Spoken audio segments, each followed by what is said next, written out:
Hi, it's Steve. Today we'd like to show you how to change the crisper shelf on your refrigerator. This is a really easy job. Let me show you how we do it.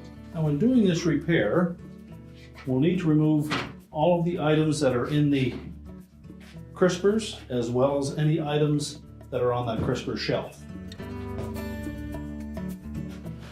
Once we remove those items, we'll then take our crispers out and set those aside.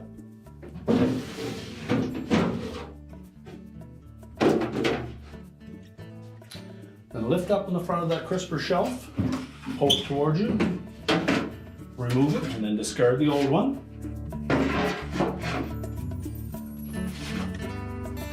Now when installing the new one, we want to make sure that we push it all the way to the back of the refrigerator wall and that it sits level and flat at the back, and then allow it to drop into these two pockets at the front.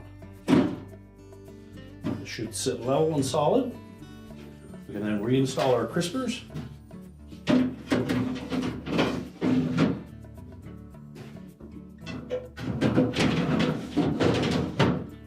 Remember to readjust the humidity controls to the settings that you prefer.